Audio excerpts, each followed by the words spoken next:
Shalom. First and foremost, I want to give all praises to the Heavenly Father, Yahweh, Bahasham, Yahweh Shai, Bahasham, Rachahakwadash. Double honors to the apostles, the bishops, and the elders at Great Millstone who rule well. Peace and salutations, as always, to the elect. And I wanted to go in on Ezekiel, the 38th chapter, as pretty much everything we see happening today in the news with the wars and the rumors of wars. All right. Over the years, we've seen Russia, form alliances with many countries, former allies of the United States as well. All right. Are in league with Russia in these times. All right. And as we see this Israel-Iran friction and tension, it all speaks to the book of Ezekiel, the 38th chapter. All right. And various prophecies that were written. All right. Via various prophets, which when you put, all right, the narrative of all of the prophets and the visions that they saw together, you're able to get more of a clear picture, all right, of what Ezekiel, the 38th chapter is talking about. All right. Now, of late, there has been controversy, all right, which that's good. When these particular controversies pop up with these camps, all right, the spirit is on us, all right, to do more study, all right, to freshen up on these topics, all right, and more information, all right, is opened unto us as the Lord is allowing the vision, all right, that is in Ezekiel, the 38th chapter to come to pass. Now, there are two particular camps, all right, in which we went back and forth on this topic. You have who you saw, Hassad, formerly of the Sakari, him and Deacon Hakah, make a fool of themselves, trying to break Ezekiel, the 38th chapter down as something that would happen after we return to the Holy Land. And we'll show you why that, makes no sense. All right. When you go into the vision, all right, basically they're saying that Russia is going to rule for some time, after the return of the Lord. And pretty much when they were, asked questions on the topic, even they themselves didn't really know, all right, which prompted, the guy Hassad to go up to one of the GMS camps in the Lord, all right, because of his insincerity, all right, didn't want to deal with him. The Lord didn't have brothers to deal with him, all right. And you have the IUIC, right, which have their breakdown of Ezekiel, the 38th chapter. They say that Ezekiel, the 38th chapter is going to take place after Yahweh Shai and the 144,000, along with the large multitude, rule for 1,000 years in the kingdom of heaven.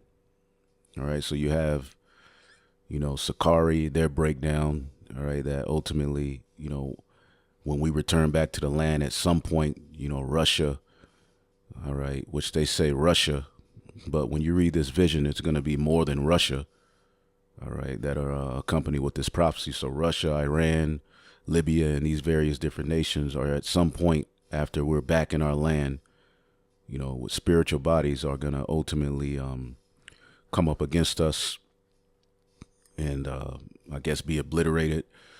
And then you have IUIC saying after 1,000 years of us reigning under Yahweh Shai in the kingdom, all right, ultimately Russia, who in the scriptures is known as Gog, will ultimately come out of the caves with weapons and try to fight against us. And it's going to lead to Ezekiel 38 and 39 being fulfilled, which means that the land is going to be destroyed. And it doesn't make sense. All right, so since these, controversies have broke out, we see what's happened with the Israel-Iran friction and tension, all right, which all of these things, all right, are associated with Ezekiel, the 38th chapter. Now, these brothers here, all right, from the GMS Mississippi camp, okay, out of Jackson, Mississippi, all right, on the page GMS Kingdom Minded 144 recently did this video, and there's other brothers who did videos as well. Of course, the apostles, bishops, elders touched on it. But as you see here, subscribe, be edified. Different prophets, same prophecy, one event. All right, Ezekiel, the 38th chapter breakdown. All right, this is a great video that I believe all of you brothers and sisters should check out. These brothers go in. I was edified, opened my mind to particular things and had me looking stuff up. All right, and without a doubt, Ezekiel, the 38th chapter is taking place, right before our very eyes. All right, and it's a beautiful thing that as this controversy, with these camps and this breakdown popped up, all right, that this Israel, Iran situation, immediately came, all right, which speaks to Ezekiel, the 38th chapter. And as we've been showing you, this is how America is going to be drawn into war, all right, as we look up, see if I can find this particular article.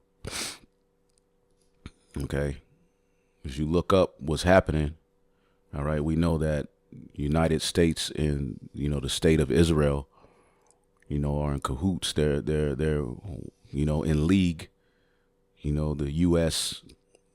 all right, along with the beast system, the EU, and in particular NATO members always come to the aid of Israel. They've aided Israel, all right, and America, with their war crimes, all right, to the point where an EU chief, all right, I recently did a video, had to admit the hypocrisy, all right, of calling out other countries and alliances as evil and wicked, when ultimately the beast has aided America and Israel in multiple war crimes. You see, breaking the rules, just doing all kind of wickedness. Now, as you can see here, U.S. and UK expected to be drawn in, all right, as Iran prepares retaliation against Israel, all right. And we know what the scriptures say: the least of the flock, all right, are going to draw them out, all right. So Israel, all right, is going to be a major player and factor, all right, in getting World War III popped off. All right. And we're not saying that this particular situation, all right, is going to lead to World War III happening tomorrow. All right. But things are happening, as Yahushua told us, watch for the signs, and all of these things that are happening are signs. So the U.S., UK, all right, are ultimately going to be drawn into war. And this will spark off World War III as Iran, Russia, and these various different nations are preparing, okay, to wage an assault on Israel, all right, and the West. Now, when you go to Ezekiel, the 38th chapter, all right, which we're going to break this chapter down, Lord willing, you brothers and sisters be edified. This is a future prophecy, all right, that is coming to pass in our day, okay? Remember, when Yahushua returns, all of the elites of the world are going to scurry into the bunkers. Let's get that in the book of Revelation, the 6th chapter. Okay, before we get into this vision, Revelation, the 6th chapter. All right. In the 14th verse, and heaven departed as a scroll when it is rolled together, and every mountain and island were moved out of their places. It's the destruction that's going to take place, of Babylon the Great, war taking place on the planet Earth. We know the land of Israel is going to be decimated as well, according to this vision we're getting ready to read. Okay. And when these things take place, all right, that's going to usher in the second coming of who the world ignorantly calls Jesus Christ, to deliver his elect out of these atrocities that are happening on the planet Earth. So when he comes, it says, and the kings of the earth and the great men, including the kings of Russia, all right, Gog, right, and the great men and the rich men and the chief captains and the mighty men and every bondman and every free man hid themselves in the dens and in the rocks of the mountains. They hid themselves in the dens and the rocks of the mountains, the bunkers, which Russia is known, all right, for their many bunkers. I believe to, pretty much even regular residents, for the most part have bunkers, all right. over here in the Americas, after around the 50s, pretty much houses haven't been created or built with dens or bunkers. You see? But the Lord, if you're looking at, the videos, the Lord has given these devils the means to build these bunkers because they have to be preserved. Okay? They have to be preserved for prophecy's sake, so that they can go into captivity. So the kings of the earth and the great men and the rich men and the chief captains and the mighty men and every bondman and every free man hid themselves in the dens and in the rocks of the mountains, and said to the mountains and rocks, fall on us, right? Fall on us and hide us from the face of him that sitteth on the throne and from the wrath of the Lamb. For the great day of his wrath is come, and who shall be able to stand? None of these nations will be able to stand. All right. And once Babylon is destroyed, the economies of the world will all be messed up. Everything will be in disarray. The chariot will be in the sky along with other chariots, all right, that follow the main chariot. The elect will be delivered. All right. And on the earth, it will be a chaotic environment. It won't be a system to be ruled. All right. Yes, we know the nations are going to conspire to fight against the second coming of who the world ignorantly calls Jesus Christ, pursuant to 2nd Esdras, the 13th chapter. All right, but they will all ultimately be decimated. Okay, give me 1 second. 1 second, Salakia. They're going to be decimated. They're going to lose, and their elites are going to scurry into the bunkers. All right, and they'll be there trying to fight and do whatever they have to do, with their technology, but it's not going to work. And New Jerusalem will come down to enslave them. So from this point, this marks the end of the heathen rulership. All right. The time of the Gentiles will be ended, pursuant to Luke 21 and 24. All right. If you keep reading down, all right, it will be ended, all right, by the Son of Man coming in the clouds. You see? So when you get Ezekiel, the 38th chapter, this is a vision that's going to take place, all right, before the second coming of who the world ignorantly calls Jesus Christ. All right, leading into when he comes. All right. Now, Ezekiel, the 38th chapter, all right, is a prophecy about Gog and a future invasion of Israel, which is getting ready to take place in our lifetime. Okay. Ezekiel 38:1 says, and a word of Yahweh came unto me, Ezekiel, saying, Son of man, set thy face against Gog, the land of Magog. Now, understand that the chapter prior to Ezekiel 38 is Ezekiel 37, foretelling the great awakening of the Israelites, the rebuilding of the tabernacle of David, Judah and Ephraim awakening in the land of the north, all right, which is Babylon the Great, the dry bones awakening, and eventually being returned back to their land, But before we return back to our land, there's a series of events that must take place, including the implementation of the MOTB, all right, as well as civil war, civil unrest, all right, in World War III, you see, which these events that we're reading here, all right, all lead up, all right, to the very end and when Yahweh shall return. So Ezekiel 38:2 says, Son of man, set thy face against Gog, the land of Magog, okay, which ultimately speaks to Russia, the chief prince. All right, when you look up this word, chief prince, okay, let's see, chief, all right, is Ra'ash, all right, head, summit, upper part, chief, total, sum, all right, head. And Russia is pretty much leading, all right, and at the head of the rebellion, all right, against the West and against Israel. So the Lord is using Russia for a very, very important purpose, all right, but again, all right, he's against them. So it says, set thy face against Gog, the land of Magog, okay, the chief prince of Meshech and Tubal, and prophesy against him, all right, the chief prince of Meshech and Tubal, which goes into the area of Armenia, okay, as well as Turkey, okay, the chief prince of Meshech and Tubal, all right, which Russia, all right, is ultimately going to, make alliances with Turkey, all right.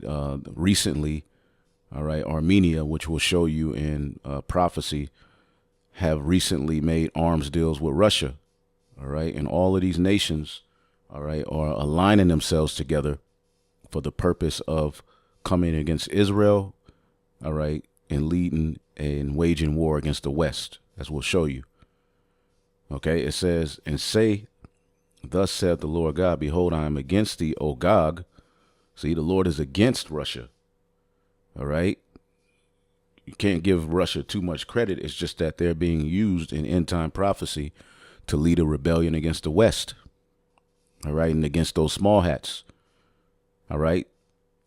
So it says, behold, I am against thee, all right, O Gog, the chief prince of Meshech and Tubal, and I will turn thee back and put hooks into thy jaws. All right. And this is symbolizing a wild animal. All right. You put hooks into the jaws of a wild animal to tame it. All right. And when you go into prophecy, Russia is known as the bear. Let's get Revelation, the 13th chapter. Okay. Let's get Revelation, the 13th chapter. All right. And the, let's see here. In the second verse, in the beast, which is this beast system that is at its end, the revival of Rome. Okay. The beast which I saw is like unto a leopard. It started with the Greeks, and his feet were as the feet of a bear. All right. The feet of a bear represents Russia, because Russia is going to be used, all right, as the main vessel, all right, to lead the end of this beast system. All right. And when you go into this word bear, right, arctos, okay, a bear. All right. Now, we know if you look, all right, even in this time, Russia is associated with the bear. The bear is a common symbol of Russia, all right, representing both good and bad qualities. And the Lord, all right, had these things worded this way so that we can, through the spirit and power of Yahweh Shem Yahshua, go into these things and link it all together.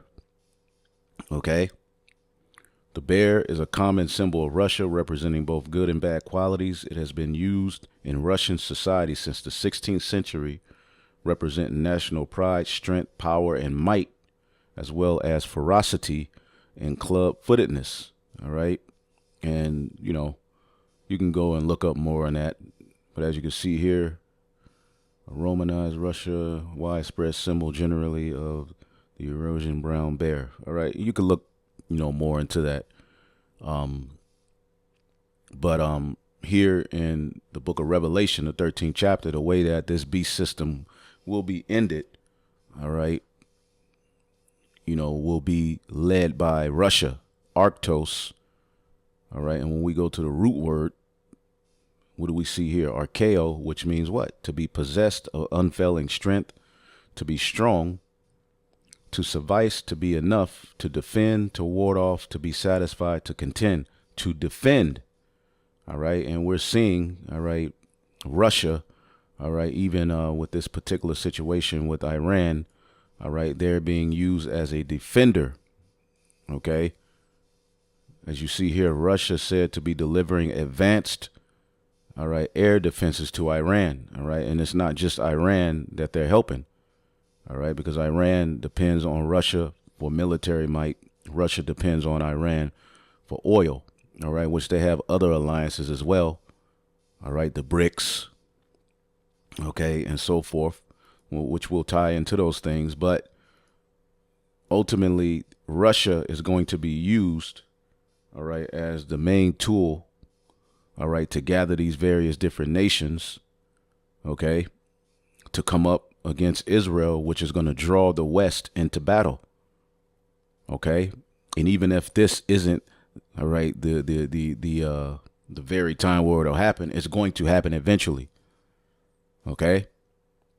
So ultimately, all right, you know, it says here, say, thus saith the Lord God, behold, I am against thee, O Gog, the chief prince of Meshech and Tubal. So the Lord is against Russia, He's just using them for a very important purpose.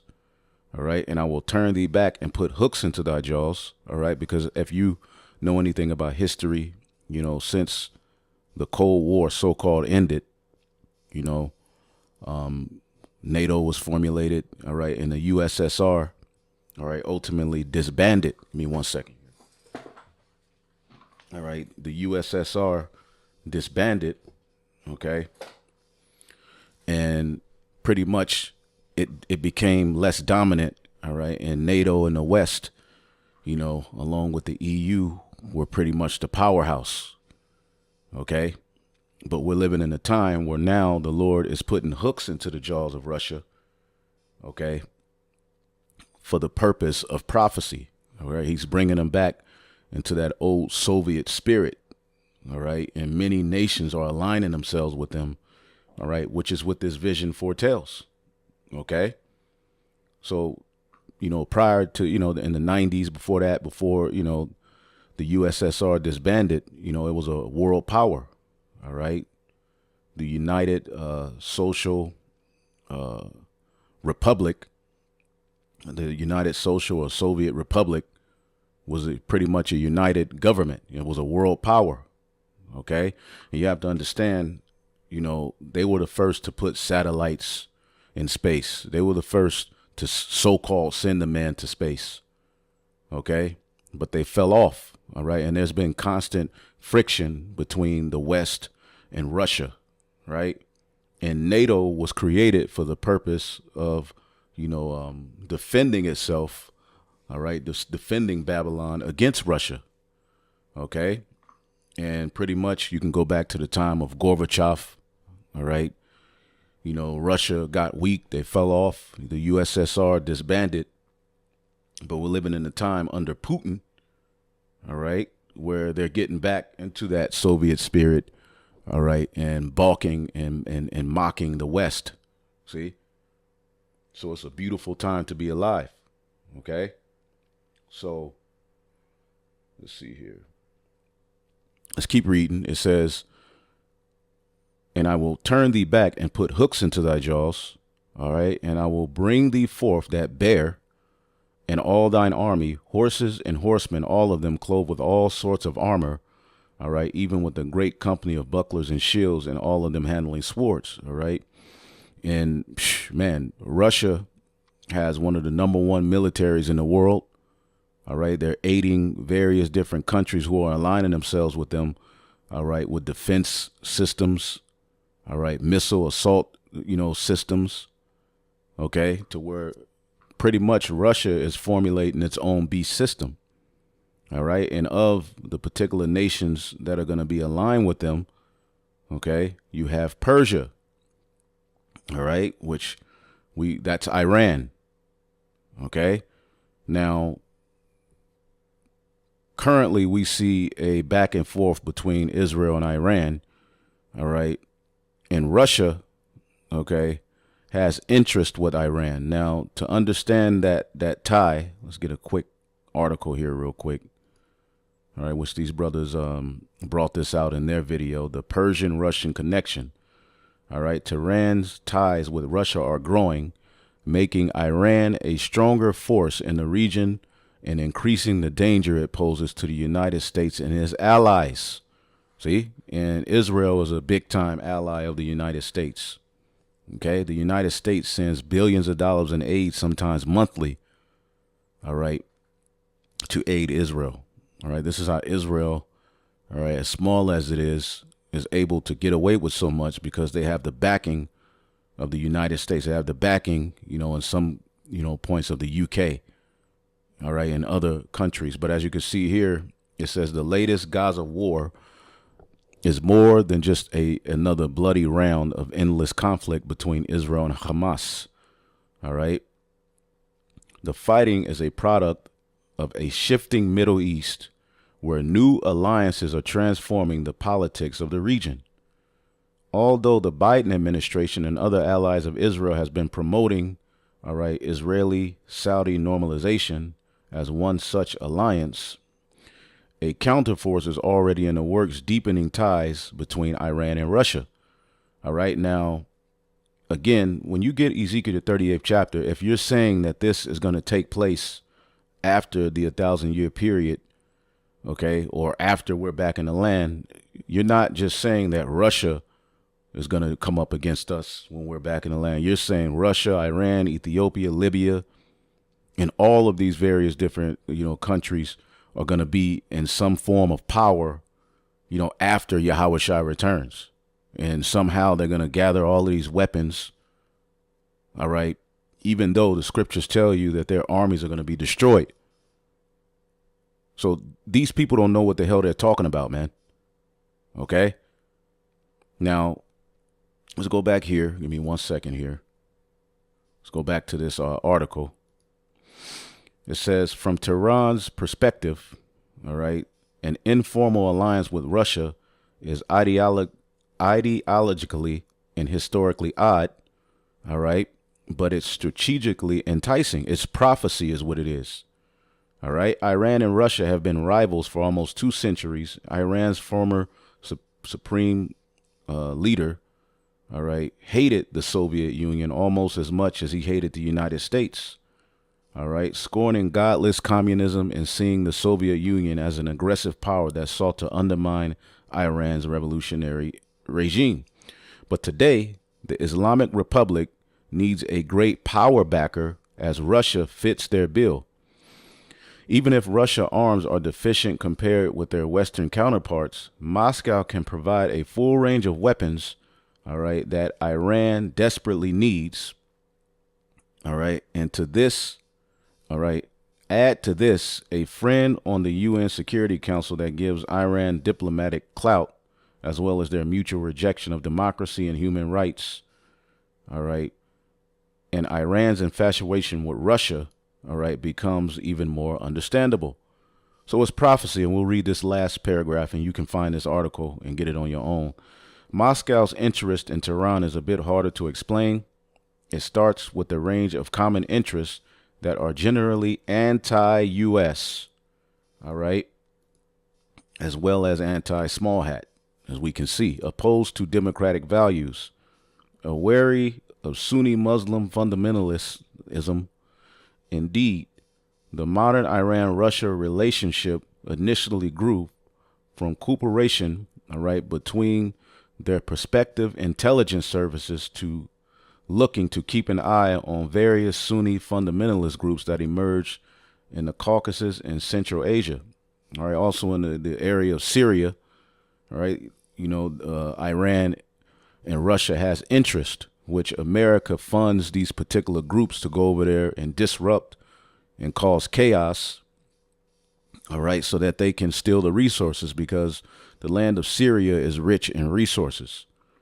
All right, so all of these things are causing friction. All right, and this is all a fulfillment of what we see written in the book of Ezekiel, the 38th chapter. All right, in the East, they share a sense of fear and opportunism. All right, all right, worrying that regional unrest could topple anti-Western partners like Bashar al-Assad, but hoping that the strife will allow them to undermine their enemies and expand their own influence.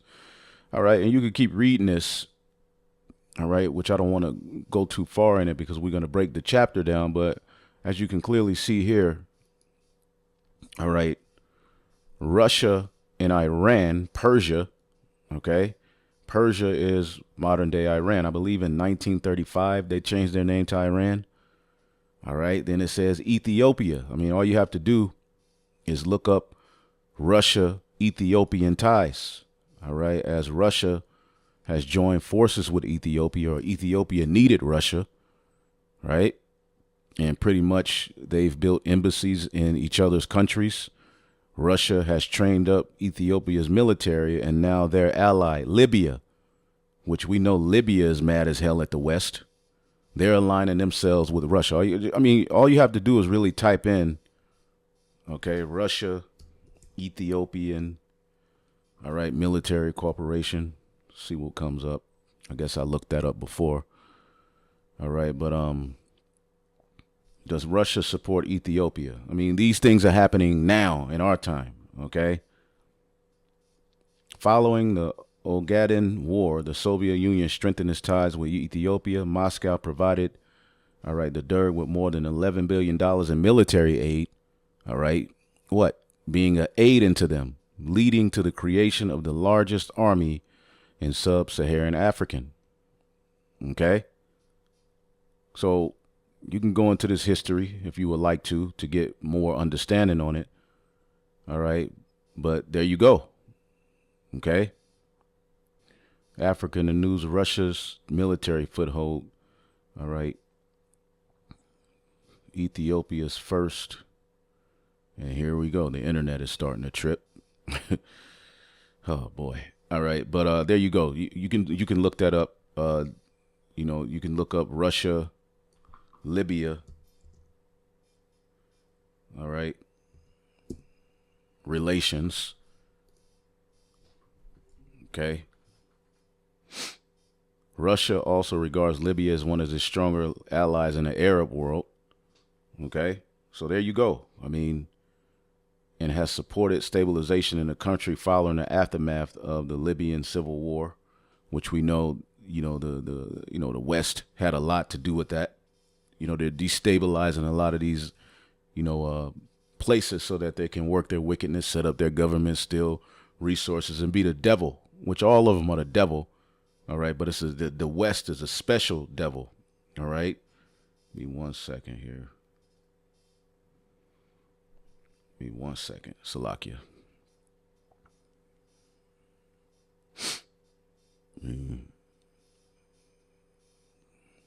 So yeah, the Libya and Russia has ties. Okay.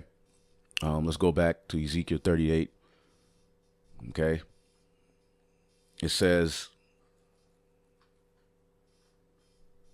let's see here.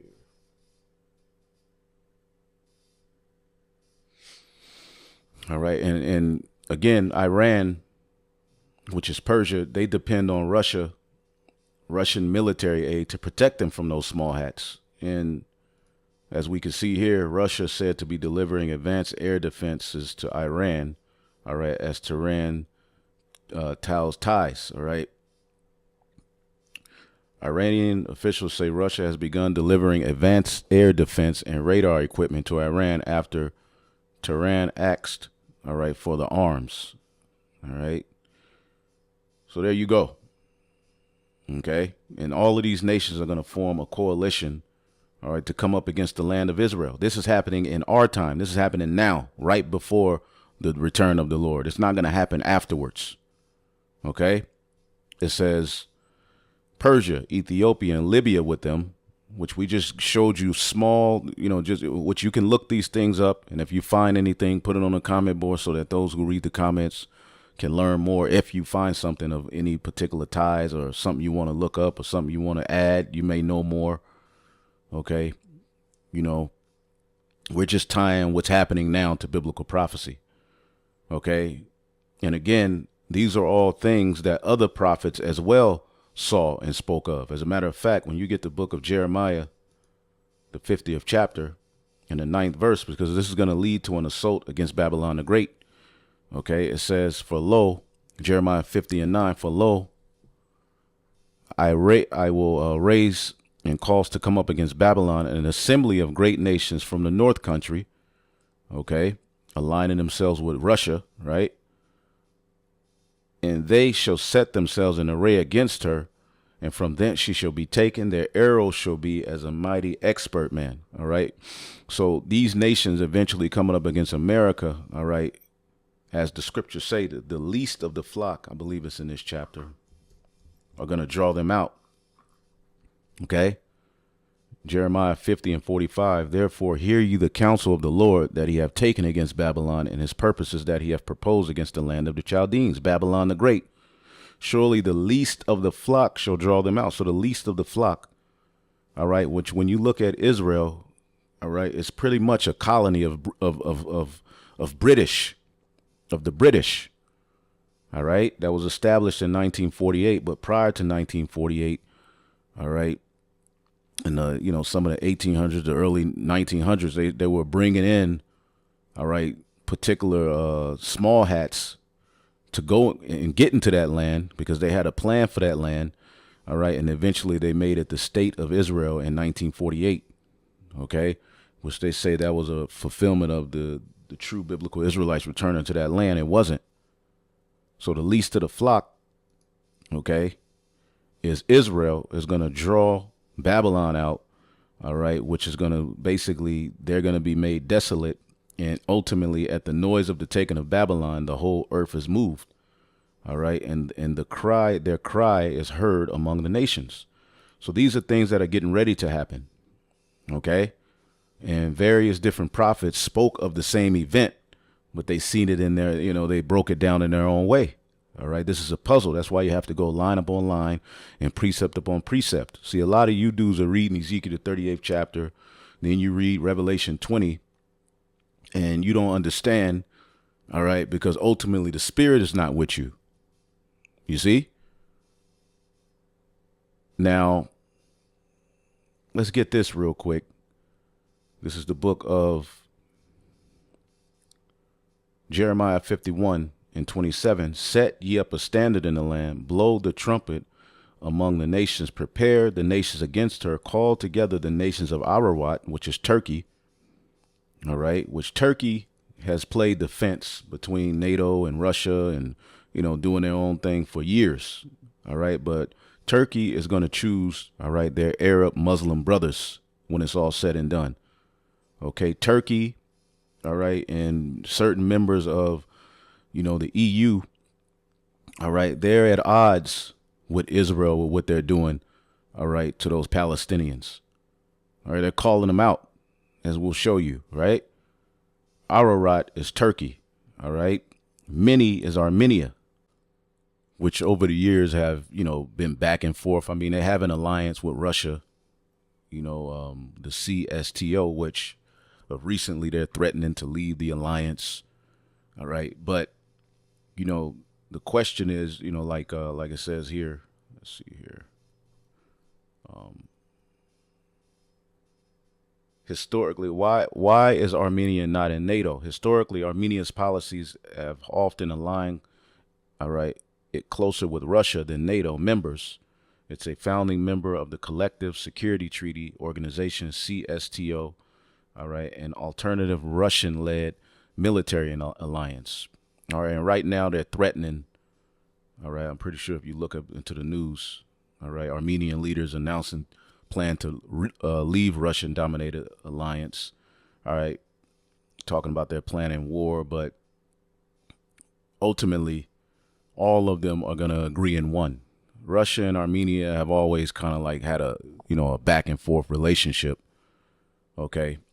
But again, you can look up Russian, all right, Turkey, which they've been kind of back and forth. All right. But right here, U.S. warns Turkey of consequences over military linked exports to Russia. Okay. Turkey was threatened, all right, with sanctions for cooperation with Russia. So again, what we're witnessing and what we're seeing happening in the world, the U.S. demands quick curbs from Turkey on military trade with Russia. All right. So what we're seeing happen in the world is all tied to these prophecies, man, including Ezekiel, the 38th chapter. These things are happening now. Okay, as you can see here, set ye up a standard in the land, Jeremiah 51:27. All right, blow a trumpet among the nations, prepare the nations against her, call together her kingdoms, against her the kingdoms of Ararat, Turkey, Mini, Armenia, and Ashkenaz. All right, Germany. Okay, and Germany is sour towards the West, with the sanctions they put on Russia, which is messing up their economy. All right. Appoint a captain against her and cause the horses to come up, all right, as rough as the caterpillars, all right. They're all going to align together. There's going to be many of them.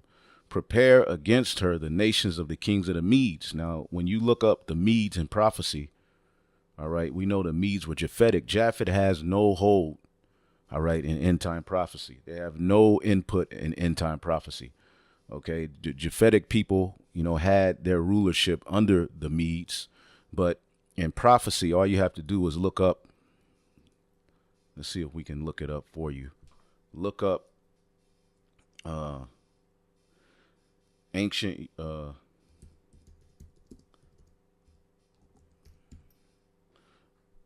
ancient Medes Empire map, right? Okay. Right. And you can see, all right, you see Armenia. It's pretty much in the area, all right, of where Russia is. All right.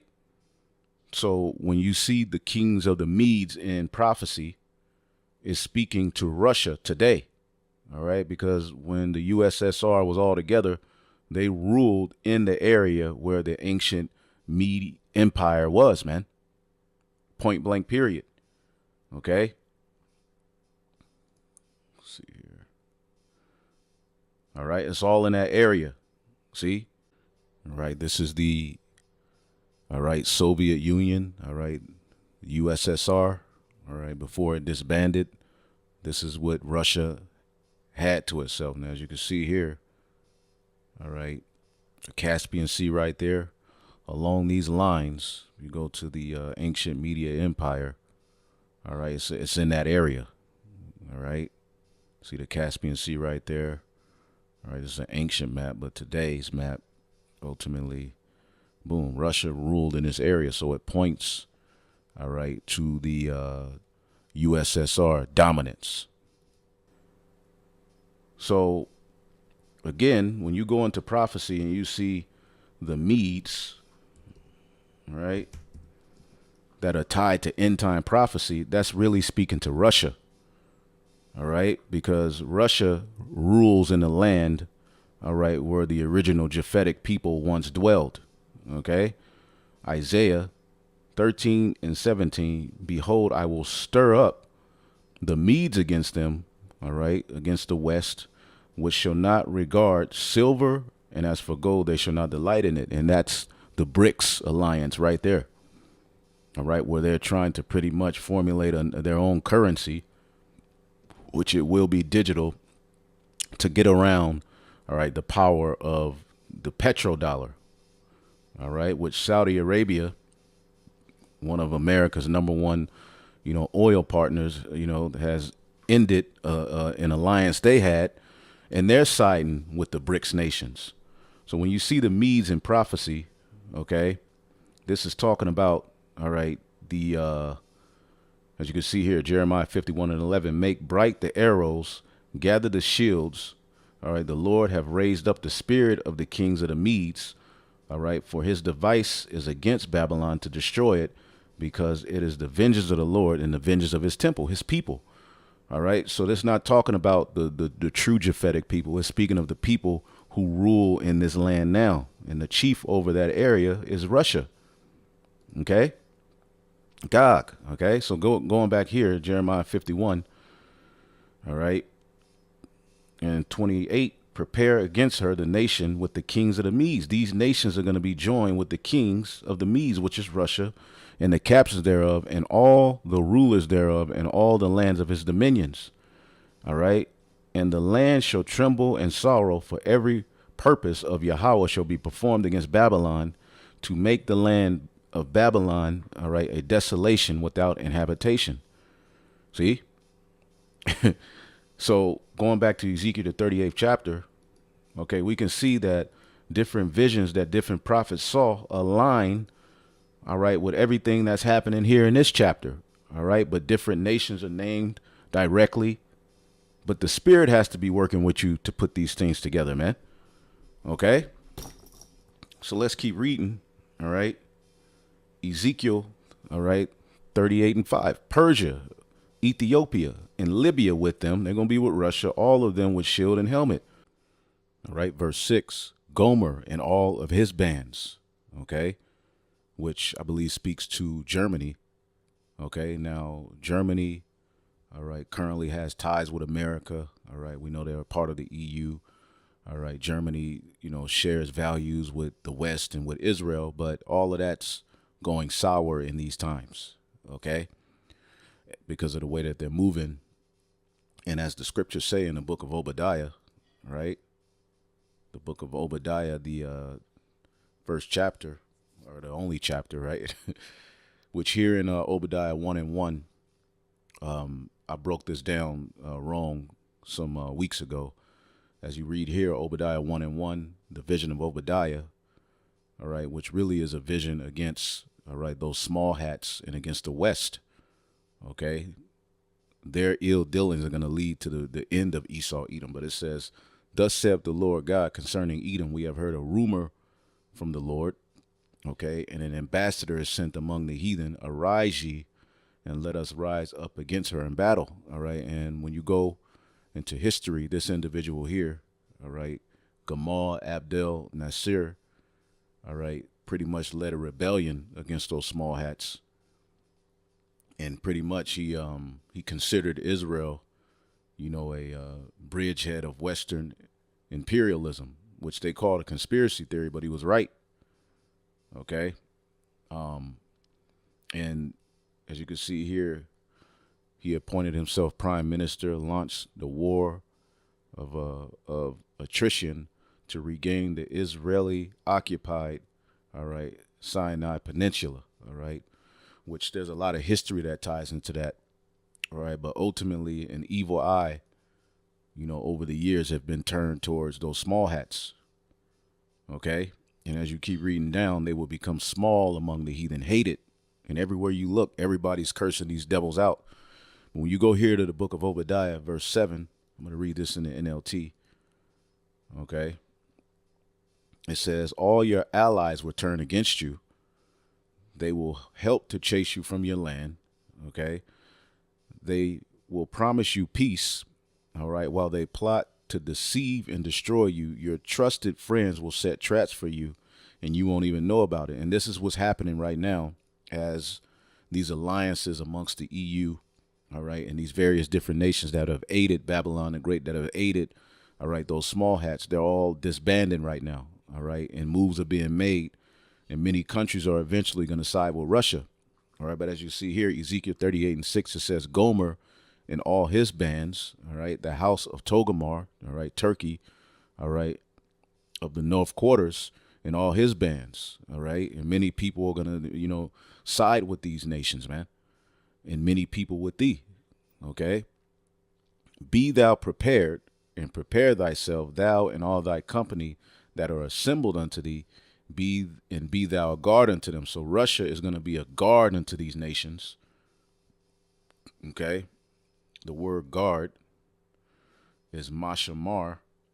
All right. A place of confinement. All right. To guard, as we read in these Revelation 13, guard, post, watch. All right. Observance. All right. So Russia, all right, is pretty much going to be a safe place for these nations to align themselves with, against the madness going on with the small hats and with the West. Okay. Russia is going to lead this, and we're seeing it all happen right now, man. Okay. So the Lord in the spirit is saying, be thou prepared and prepare thyself, thou and all that company that are assembled unto thee, and be thou a guard unto them. All right. Because ultimately a war is going to be started with Israel, and all of these different nations are going to join together. And that's going to draw the West, okay, into war, okay? It says, after many days thou shalt be visited in the latter years, all right, which we're in that time right now, all right? Thou shalt come into the land that is brought back from the sword, okay? And that speaks to Israel and to America, okay?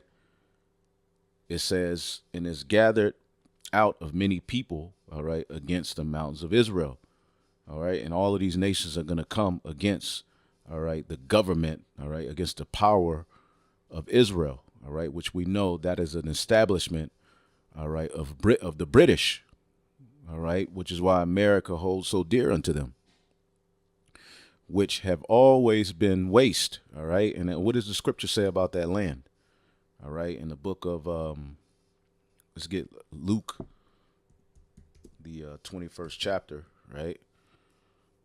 Luke 21 and 24, All right. It says, and they shall fall by the edge of the sword and be led away captive into all nations. The true Jews were kicked out of that land in 70 AD. And Jerusalem shall be trodden down of the Gentiles until the time of the Gentiles be fulfilled.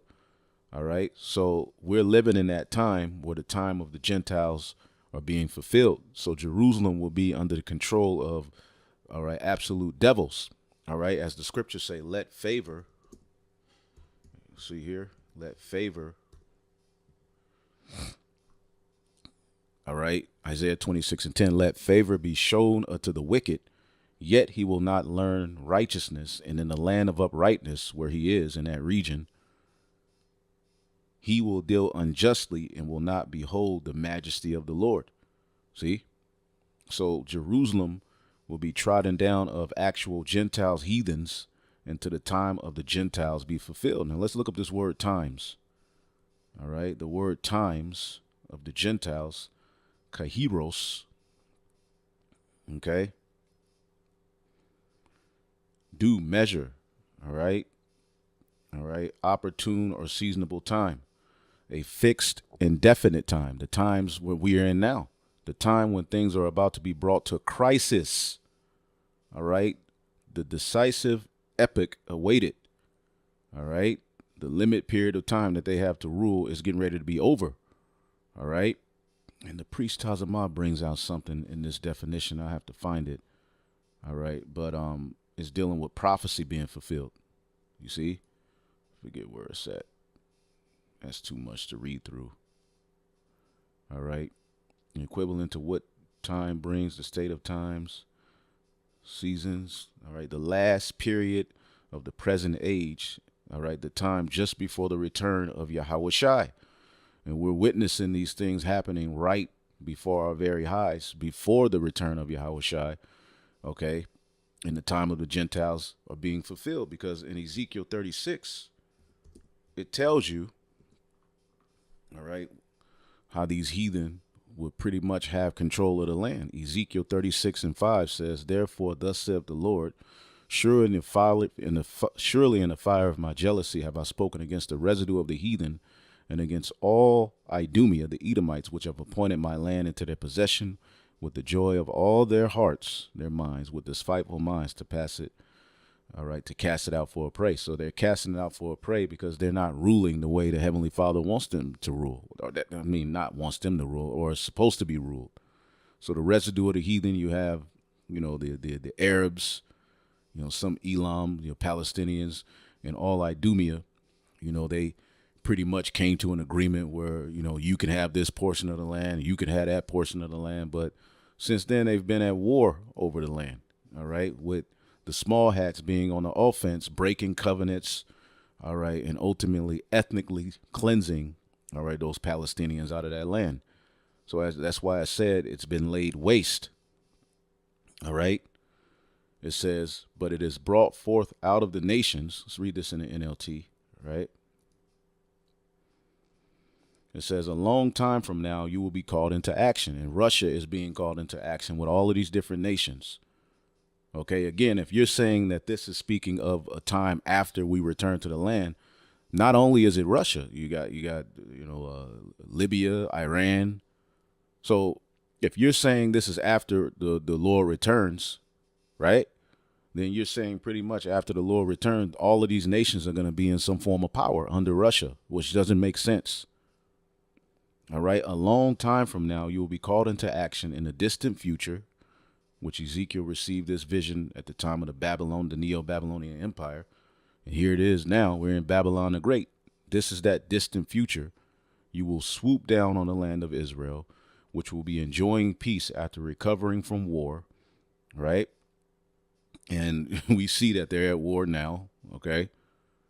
You know, going back and forth, all right?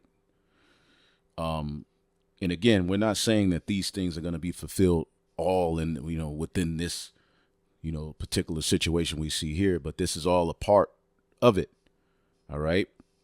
And after its people have returned from many lands to the mountains of Israel, and that goes into the Aliyahs. You can look that up. You know, the first Aliyah, the second Aliyah. All right. All right.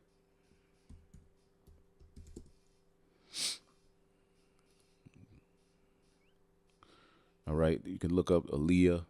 What is the Aliyah to Israel? All right. For generations of Jews, going to Israel has been viewed spiritually and geographically as an upgrade. Now Aliyah has come to refer to the process of obtaining citizenship and residency by moving to the state of Israel. Okay. So you could look that up. You know, these small hats, you know, through their propaganda, returning to that land, and then eventually through the Balfour Declaration, making it a state. Okay. So that's what that's talking about. And they've dwelled safely for the most part because, I mean, let's look up how much aid. All right.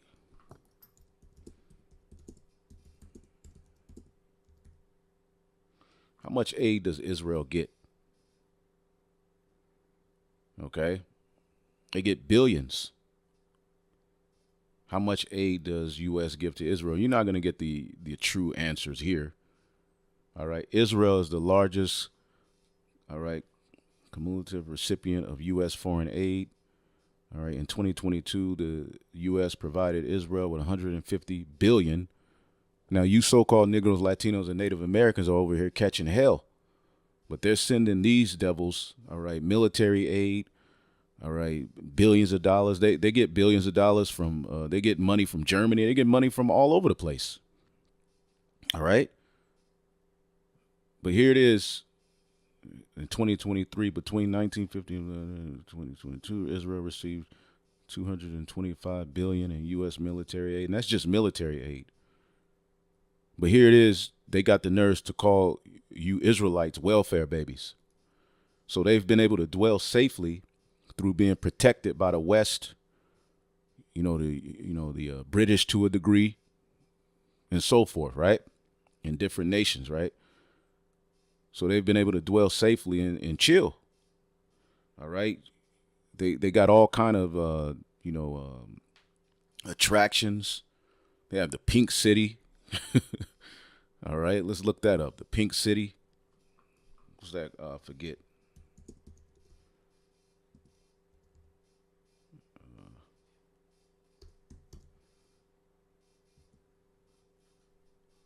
Tel Aviv. Yeah, the Pink City. They're over there winning. Okay? Doing all kind of abominations. Right? So let's keep going.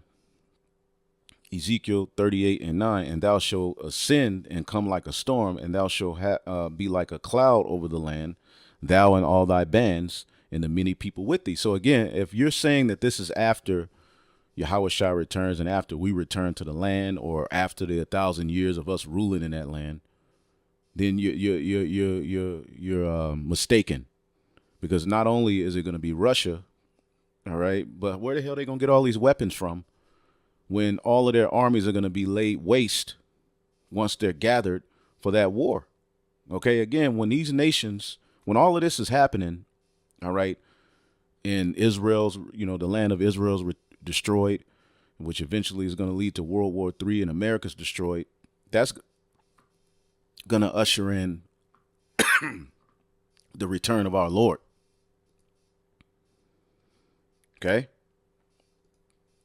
2nd Esdras 13. All right.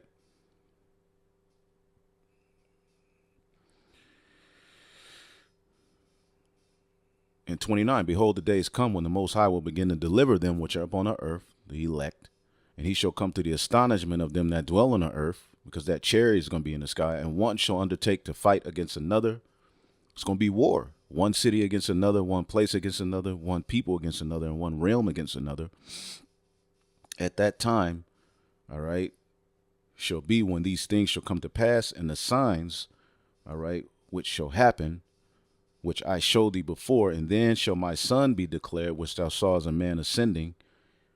And when all the people hear his voice, every man shall in their own land leave the battle they have against one another, and an innumerable multitude shall be gathered together, as thou sawest them willing to come and overcome him by fighting. So they're going to leave the war they have against each other. It's going to be all out war. The land of Israel is going to be decimated. America's eventually going to be decimated. Yahweh Shai is going to return, and it's still going to be war going on, but they're all going to leave the war they have against each other and fight against Yahweh Shai, including Russia.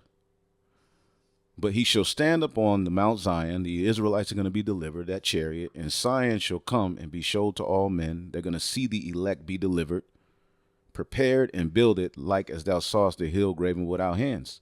And this my son shall rebuke the wicked inventions of those nations, which for their wicked life are fallen into a tempest. So if the Lord is going to rebuke all of their inventions, including their militaries and their technology, when we return back to the land, that's going to be to set up order.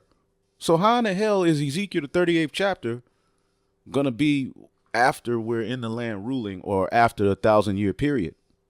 See, when you get Revelation 20, again, you're supposed to read 1 through 3, and then you have to jump to 7. You see, 4 through 6 is speaking of a different 1,000-year period. And we always go through this. If you need the breakdown, just ask on the comment board. I'm not going to go into it. But here, after the 1,000-year period, all right, which leads to the Renaissance, after the 1,000-year period where Esau, Edom was downtrodden, the Western Roman Empire fell, all right, Satan, the children of Satan were loosed out of their prison. The biblical Edomites were able to what? Rebuild, to fulfill the prophecy of them having the fatness of the earth. This had to happen. They didn't have the fatness of the earth under the Western Roman Empire, but they were ruling. They ruled a portion of the earth. So Satan will be loosed out of his prison, and they shall go out to deceive the nations which are in the four quarters of the earth, which is going to lead to Gog and Magog gathering these different nations to battle, the number of whom is as the sand of the sea. You see? So, and they went up on the breadth of the earth and compassed, all right, the camp of the saints about in the beloved city, all right, which ultimately we know eventually they're going to shoot missiles on the land of Israel, but they're going to come after the elect as well. And fire came down from the Most High out of heaven and devoured them. Okay, and the devil that deceived them was cast into the lake of fire and brimstone, okay, where the beast and the false prophet are, meaning all of their power is going to be taken down. Okay, all of their power is going to be taken away, all right, by war, by missiles, and by the fire from the chariots. And synonymously, the elect are going to be beamed up and delivered. Okay, but see, if you're saying that this is after 1,000 years of us ruling in the kingdom, then that doesn't make sense. We're going to be superpowers under Yahweh Shai. The heathen are going to be subdued, learning the law, statutes, and commandments, including the elites of Russia. Okay? Including the elites of Russia. Point blank period, man. So I don't understand. Again, this is where you got guys try to be deep and different, but it doesn't make sense. All of these events are going to take place leading into the second coming of who the world ignorantly calls Jesus Christ. And as it says here, Russia and these different nations are going to ascend on the land of Israel. And we know, pursuant to the book of Jeremiah, the least of the flock is going to draw Babylon out to war. And eventually all of these different nations are going to band together to shoot missiles on Babylon the Great. And then Yahweh Shai returns, and all of them are going to leave the war they have with each other to fight against him, and they're going to be crushed, and their elites are going to scurry into the bunkers, and that's it for them. They're just awaiting New Jerusalem to come down because they saw us get beamed up, right? The scriptures say their enemies beheld them getting beamed up. So when we come down, New Jerusalem, that's it. That's to set up order on earth. From that point on, there will be no more war. All right, from these heathen. All right, as the Lord says, he's going to make war to cease. He maketh war to cease. What's that? The book of, is that Proverbs 46, Psalms 46 and 9. Proverbs 46, goddamn. He maketh wars to cease unto the end of the earth. He breaketh the bow and cutteth the spear in sunder. He burneth the chariot in the fire. This is what's going to happen. Okay, so these heathen, once we're beamed up and come back down, they're not going to have no more power. only captivity and being set in order for their asses, man. So this event that we're reading about, this is going to take place, all right, during, all right, leading into World War III, during war, and then the Lord returns. Okay. So here in Ezekiel 38:9, thou shalt ascend and come like a storm, and thou shalt be like a cloud over the land, thou and all thy bands, and many people with thee. Thus saith the Lord God. Okay. And it shall come to pass that at that time shall things come into thy mind, and thou shalt think an evil thought. The Lord is going to put an evil thought in the mind of Russia and these various different nations, man. And thou shalt say, I will go to the land of unwalled villages. I will go to them that are at rest. All right. Those small hats who pretty much rule the world. Okay. Change their last names. Okay. And you Americans, right, that dwell safely, all of them dwelling without walls, having neither gates nor bars. All right. And when you look at, what's the name of that Russian, not that Russian, that the, as a matter of fact, let me look it up real quick. The, let's see, Israel, the dome, Israel, what's that dome name? What's the name of that dome? Give me 1 second here. Iron Dome. The Iron Dome of Israel, all right, while it is a very capable defense system, it has holes in it. As a matter of fact, Israel Iron Dome weaknesses. Right, because their defense system, all right, it is powerful. Okay, some of the limitations are as follows. All right, cost: the system is expensive to deploy and maintain. Limited range: it's primarily designed to intercept short-range rockets and artillery shells. It is not effective, all right, against longer-range ballistic missiles. Now, all of these nations are surrounding Israel. So, all right, the Iron Dome is only going to get them, all right, so far. Okay. As you can see here, it's 90% effective, but it can get overwhelmed if a mass barrage of rockets is fired. See, and it's going to be a mass barrage of rockets fired. All right. Pretty much I pulled this up. All right. All of these particular lands mentioned, all right, are circling Israel, Ethiopia, Libya, Togarmah, Persia. They're all circling Israel. So that Iron Dome is only going to take them so far. All right. And we know the American military, all right, is spread thin. As a matter of fact, let me pull this up. All right. Let me pull this up. I'm going to read this real quick. The limitations of the American military.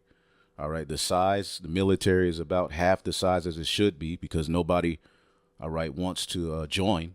All right. The men of Babylon have forborne to fight. All right.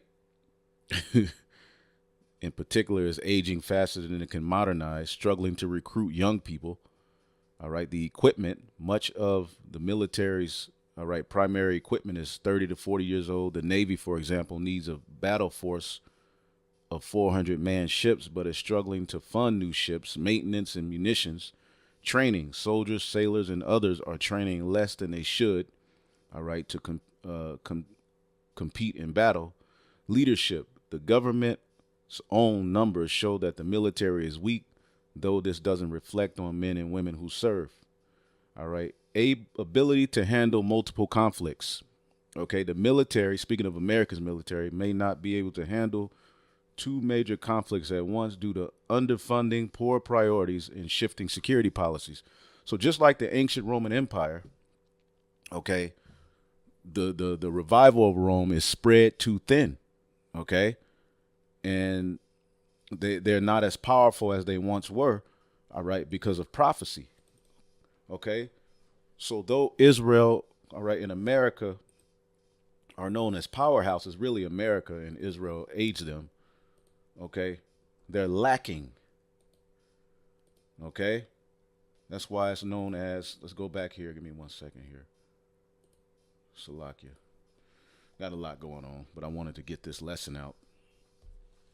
All right. Wanted to get this lesson out. Give me 1 second. All right. Ezekiel 38 and 30 and 11. And thou shalt say, I will go to the land of unwalled villages. All right. Again, the Iron Dome, all right, defense system of Israel, while it is, a good defense system, all right, they have to turn it according to who's attacking. Well, when all of these nations attack, all right, it's ultimately going to be unwalled. And I will go to them that are at rest, all right, that dwell safely, all right. And at this same time, they're going to be, planning to come against America too. All right. The wealthy nation that dwelleth without care. All right. Let's get that real quick. Okay.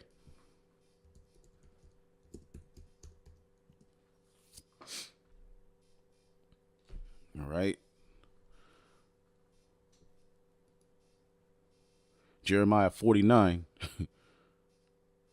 and 31. Arise, get you up to the wealthy nation that dwelleth without care, saith the Lord, which have neither gates nor bars.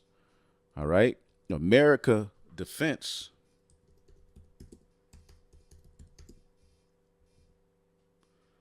All right. Is not what it used to be. Okay.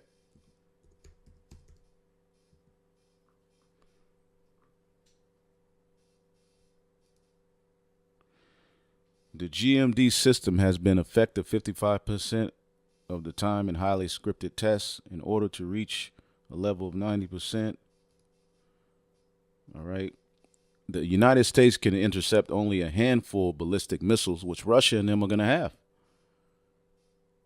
Okay, so this prophecy speaks to America, or Israel and America, because America is going to be drawn in. The least of the flock shall draw them out. Right? And this is the Lord's plan. Okay? It says, Ezekiel 38 and 11, and thou shalt say, I will go up to the land of unwalled villages. I will go to them that are at rest, that dwell safely, all of them dwelling without walls, having neither gates nor bars. All right? It says to take a spoil and to take a prey. Now, how in the hell are we going to be in our land with new bodies? All right. And these nations are going to come take a spoil. All right. To turn thine hand on the desolate places that are now inhabited, and spiritually is desolate. Okay. But it's inhabited by heathen. All right. Up until the time of the Gentiles be ended, and upon the people that are gathered out of the nations, which have gotten cattle and goods that dwell in the midst of the land. So they've been living on a high horse in that land, winning, getting billions in aid. Some months they get billions. All right. It says Sheba and Dedan. All right. Which ultimately, all right, the ancient inhabitants of these lands, all right, were Hamites. But who ultimately is inhabiting these lands now? It's the Arabs. Okay. The Arabs, man. Which we see friction, all right, between the Arabs, all right, in Israel right now. All right. Let's get the book of the Second Esdras 15 and 28. Second Esdras 15 and 28. Okay. Behold, a horrible vision in the appearance thereof from the east, where the nations of the dragons of Arabia. All right. Now, when you look up Sheba, that's where the Hamites used to, dwell. Right. But who lives in that land now? Where is that at? Sheba, 7 or an oath. All right, grandson of Cush, descendant of Ham, a nation in southern Arabia. Who now inhabits Arabia is the Arabs, the sons of Ishmael. Right? Dedan as well. It says, where the nations of the dragons of Arabia shall come out with many chariots, and the multitude of them shall be carried as the wind upon the earth. They all which hear them that all which hear them may fear and tremble. And this is all being prepared now. These things are happening now. Also, the Carmanians, all right, which we brought it out. We always bring it out. Carmex.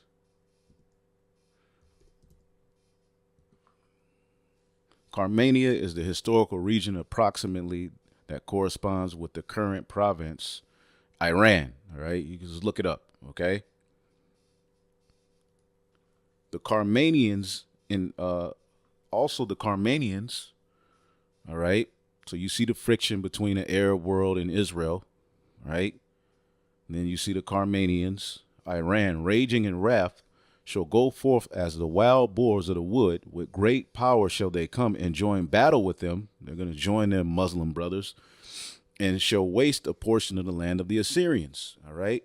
And America is known as Assyria in end time prophecy. All right. But that could also speak to Israel. All right. As we know, Israel and America are allies. Again, all right, Israel was born out of, all right, the British Russia colonization, man. Okay, so we'll see. It could be a terror attack, and could be, something, where they, do some type of attack on America. Who knows? But we're living in a time where all of these things are coming to pass. And then shall the dragons, the Arabs, have the upper hand, remembering their nature, because they're wild men. Ishmael was a wild man, all right, in the scriptures. And if they shall turn themselves, conspiring together in great power to persecute them. Who are they going to be persecuting? All right, Israel, the West, and it's going to be war. Okay. Then these shall be troubled, all right, bled, and keep silence through their power, and shall flee. So all of these things are getting ready to happen, and they're happening in our time.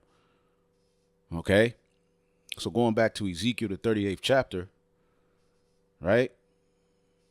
Sheba and Dedan and the merchants of Tarshish, which is Spain. Okay, let's look up Tarshish. Sheba and Dedan is speaking to Arabia, okay, which the Arabs are over there. All right, Tarshish. It's a lot, right? Hey, but through the spirit, we good, man. All right. Sheba, Dedan, the merchants of Tarshish. All right.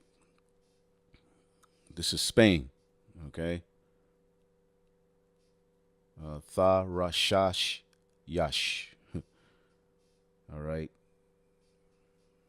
Let's see here. Site unknown, but perhaps in Cyprus or Spain. It's speaking of Spain, right? All right. And when you go into what's happening now, right? Spain, Israel tensions soar as Madrid, all right, throws support behind Palestine. Okay.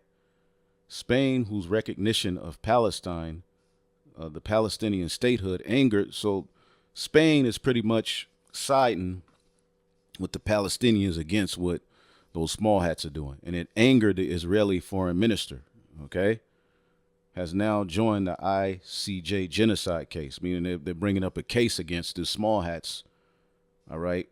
After Spain recognized Palestinian statehood, all right, they met, yada, yada, yada. And you can look these things up. I don't want to go too deep into it.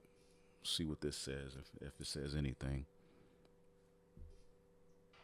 Now, Spain says it will join South Africa's genocide case before the International Court of Justice against Israel's actions in Gaza. It was announced by the Spanish Foreign Minister, José Manuel Alvarez, on Thursday. Now, Spain will be the second European country after Ireland to join the case. So, again, the beast is going to hate the whore, all right? And if you look back at a few videos ago, I just did a video where an EU chief was basically, admitting the wickedness that they've aided the small hats in America in doing. Okay? So right here, Sheba and Dedan, the Arabs, and the merchants of Tarshish, Spain, along with Italy and France, all right, are all going to be in cahoots to come up against this place, which that speaks to Revelation the 17th chapter, where the beast is going to hate the whore. Again, all of these things are going to be taking place, all right, all around the same time, leading to full out chaos and destruction, man. With all the young lions thereof, all right, shall say unto thee, out thou come to take a spoil. I mean, you go come up against the land of Israel. You know that's going to bring in America. You know, yada, yada, yada. All right. Hast thou gathered thy company to take a prey, to carry away silver and gold, to take away cattle and goods and a great spoil? Let's read this in the NLT. All right. Let's see here. It says, but Sheba and Dedan and the merchants of Tarshish will ask, do you really think the armies you have gathered can rob them of silver and gold? You know and understand that Israel is they're backed by some very, very powerful countries. Do you think you can drive away their livestock and seize their goods and carry off plunder? You really think you can come up against them in war? All right. So again, if you're saying that this is going to happen while we're in our kingdom, in our land, and new bodies, you retarded. Okay, you guys are really retarded, and we ain't. I ain't saying that in pride, but this is you're retarded. It says, therefore, son of man, prophesy and say against unto God, thus saith the Lord, in the day when my people in Israel dwelleth safely, shall thou not know it? Let's read this in the NLT, right? And because it says my people, because you do have Israelites over there in that land, right? But it's speaking to that region. It's speaking to the prophecy of what's going to happen to that land, because that land belongs to us, but it's inhabited by heathen. Heathen rule over that land right now. Okay? So you think we're going to return to our land and dwell safely in new bodies, but then all of a sudden these nations are going to come to rob us and destroy us and fight us? No. It's not going to happen. NLT, therefore, son of man, prophesy against God. Give him this message from the sovereign Lord. All right. When my people Israel are living in peace in their land, then you will rouse yourself. All right. And this is speaking to what's happening now. All right. But, the English language and how it's worded makes people bug out. Oh, my people dwell safely. So when we return to the land, man, Russia's going to come up against us, man. While we're living as gods on earth with spiritual capabilities, chariots flying around, okay, dwelling over all of our dwelling, our lands. The heathen are going to, along Russia and all of these various different nations are going to come together to come up against us. No, hell no. Ezekiel 38:15, thou shalt come from thy place out of the north parts, thou and many people with thee. You see, let's get the book of Joel 2. All right. The terrible visitation. All right. It says, blow ye the trumpet in Zion and sound an alarm in my holy mountain. Let all the inhabitants of the land tremble. All right. For the day of the Lord coming, and it is nigh at hand. A day of darkness and gloominess, a day of clouds and of thick darkness. As the morning spread upon the mountains, a great people and a strong, there have not ever been anything like it, neither shall there be any more after it, even to the years of many generations. So once this war and this destruction comes to pass, it's nothing going to be like it anymore. Okay? Nothing. A fire devoureth them, and behind them a flame burneth. The land is as the Garden of Eden before them, like they're in their kingdom right now. All right. And behind them a desolate wilderness, yea, and nothing shall escape them. All right. So this is speaking to war, and it's nothing going to be like this ever again once it happens, man. So the Lord is gathering these nations, okay, for the purpose of the end all be all. Okay. This is Joel 3:1. For behold, the days come, saith the Lord, when I shall bring again the captivity of Judah and Jerusalem, the Israelites, northern and southern kingdom, southern and northern kingdom, and I will gather all nations and bring them down into the valley of Yahweh Shaphat, and will plead with them there for my people and for my heritage Israel. All right, which ultimately they're being gathered, all right, pursuant to prophecy. As a matter of fact, let's get real quick. Let's get Revelation 16 and 12. All right, this is the book of Revelation 16 and 12. It says, "And the sixth angel poured out his vial upon the great river Euphrates, and the water thereof was dried up, that the way of the kings of the east might be prepared." Okay, and we showed videos of this before. All right, and the Euphrates River is being dried. All right, for prophecy's sake, they're stopping particular wells from running, but ultimately the Spirit, all right, has that happening. All right, so that stuff like this can happen. The Russian military has built a bridge across the Euphrates River near Deir al-Zor, this to move troops and vehicles to the other side to support a Syrian army offensive. See, they're moving troops to support Syria. All right, and when you, let's see. All right, Iran and Russia are strategic allies to form an axis in the Caucasus alongside Armenia. Iran and Russia are also military allies in the conflicts in Syria and Iraq and partners of Afghanistan. All of these places have been raided and messed up by the West. All right, Israel has their hands in it too. But as you can see here, this prophecy is being fulfilled. All right. Russian media reports indicate the military erected the bridge under fire from Islamist militants in less than 48 hours. It could be used to deliver humanitarian aid and to evacuate the injured. Reports suggest up to 8,000 vehicles weighing up to 50 tons would be able to cross the bridge in any 24-hour period. So, pretty much, and that was 6 years ago, and this is still happening. This ain't stopped. All right, the way of the kings of the east, the Euphrates River is being dried up so that they can go and set up military coups, help and aid Syria, because they have interest in Syria. You see? And America constantly starts friction over there so that they can, raid it and steal resources. Okay?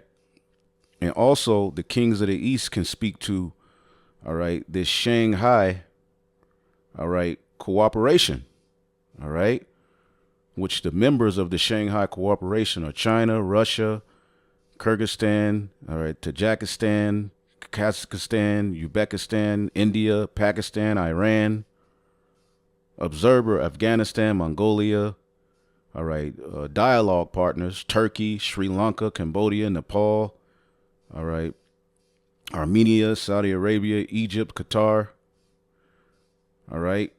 The Shanghai Cooperation Organization was founded in 1996 by the People's Republic of China, the Russian Federation, Kyrgyzstan, all right, and all of these stands in order to build mutual trust among member states and to disarm the border region and to encourage regional cooperation under the name the Shanghai Five, all right. And America is in these regions causing, all right, a ruckus, all right. So these nations, all right, are eventually going to band together, all right, and just come all up against America and including particular members of the beast system. You see? Again, all of these prophecies go together. They go hand in hand, all right? It's just that they ultimately, each prophet received their vision, all right, and they speak to it in a different fashion. But all of these particular situations speak to what we see happening and being formulated in this time. Okay, it's not something that's going to come after the Lord returns and we're in our land. Okay. Also, what's that? Joel 2. Okay, Joel 2 and 20. But I will remove far off from you the northern army, America. All right. And will drive him into a land barren and desolate. All right. The Persian Gulf. Okay.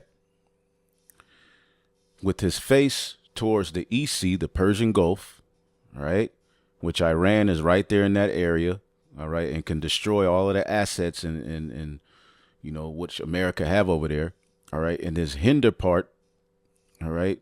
So with his face towards the East Sea, okay, the Persian Gulf, and his hinder part towards the utmost sea, the Red Sea, and his stink shall come up, and his ill savor shall come up, because he have done great things. And great things in wickedness. Okay. Again, as it says in Revelation 20, after that 1,000-year period, leading into, the Renaissance. This devil, these small hats, and this beast system has done absolute wickedness, man. Okay. And it's leading to war. It's leading to friction. It's friction everywhere because of what these devils are doing, man. Anyway, let's go ahead and finish this chapter out and get up out of here. I know brothers and sisters have short attention span, so you might have to watch this in sections, but the Spirit was just on me to go through it. Let's see here. Ezekiel 38:15, and thou shalt come from thy place out of the north parts, Russia, and many people with thee, and all of them riding upon horses, a great company and a mighty army. And thou shalt come against my people of Israel. You're going to come against that land, okay, as a cloud to cover the land. And it shall be in the latter days when I will bring thee against my land, that the heathen may know me when I am sanctified in thee, O Gog, before their eyes. They're going to use Russia to do great things, which again, this is going to lead to America being drawn into war, okay, in World War III, Armageddon, all right, Valley of Jehoshaphat. Thus saith the Lord God, art thou he of whom I have spoken in old time by my servants the prophets of Israel, which prophesied in those days, all right, many years, that I will bring thee against them? All right. You can go to the book of Jeremiah, Isaiah. All right. All of the prophets prophesied of these times, man. Okay. But they saw it in their own way. All right. And we're putting the pieces together for you. All right. Verse 18. And it shall come to pass at that same time when Gog shall come against the land of Israel. That's what they're going to come against, that land, saith the Lord God, that my fury shall come up in my face. All right. So they're going to come up against the land of Israel with all of these various different countries. For in my jealousy and in my fire and in my wrath have I spoken. Surely in that day there shall be a great shaking in the land of Israel. See? So it's going to be a great shaking when we're there and dwelling in peace with new bodies? No. After 1,000 years? No. Y'all dudes are bugging out. So that the fishes of the sea and the fowls of heaven and the beasts of the field and all the creeping things upon the earth and all the men that are upon the face of the earth shall shake at my presence. All right. And the mountains shall be thrown down and the steep places shall fall and every wall shall fall to the ground. So this attack on Israel is going to lead to all out chaos and war. All right. And I will call for a sword against him throughout all my mountains. All right. Saith the Lord God, every man's sword shall be against his brother. So again, the nations ain't going to learn war once we return back to that land. Okay. So y'all got it wrong. Okay. Y'all are tripping. This is what we're saying. It's going to be all out war. Okay. World War III is going to extend from this friction. All right. And I will plead against him with pestilence and blood and rain upon him and upon his bands and upon the many people that are with him, and overflowing rain and great hailstones of fire and brimstone. So it's going to be a great war. Thus I will magnify myself, all right, and sanctify myself, and I will be known in the eyes of many nations, and they shall know that I am Yahweh. Because again, the chariots are eventually going to come, man. And Gog is going to be destroyed too. They're going to be through. Okay. And let's get the book of Isaiah, the 14th chapter, to end this off. Okay. Isaiah 14:29. All right. Judgment on Philistia, the land of Palestine. All right. Palestine is that area, man. Okay. Isaiah 14:29. Rejoice not thou, whole Palestina, because the rod of him that smote thee is broken. For out of the serpent's root, all right, shall come forth a cockatrice, and his fruit shall be a fiery flying serpent, man. All out war.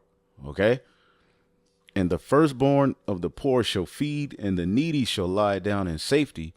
All right. And I will kill thy root with famine, and I will slay thy remnant, man. And when you read this chapter, it's going to the fall of Esau, Edom. Right. As you keep going, that land. All right. Verse 31. How, O gate, cry, O city, thou whole Palestinia, all right, art dissolved. All right, that whole land is going to be dissolved. Okay. And it was called Palestine, which is really named after the Philistines, but really that's the land of Israel. For there shall come from the north, Russia, a smoke, and none shall be alone, all right, in his appointed times. All right.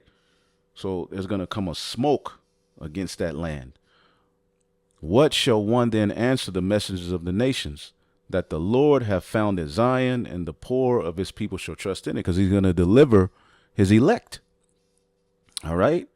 And all of the nations, when it's all said and done, okay, are going to know, all right, that we were the chosen people of the Heavenly Father. Okay. And that ultimately the only reason that we were down is because we went off, and that the Lord is not with these nations. Okay. So, let's see here. So again, that's it. You know what I'm saying? You know, the point was made. We'll eventually, we'll go into Ezekiel 39 as well in another video. But, you know, that's the point. You know, hopefully I was edified. And again, none of these things are going to happen, okay, after we return to the land and are at peace. When we're at peace, that's it. Order is going to be set up, and all of the heathen are going to be frightened of us. We're going to have them in check, man. Shalom.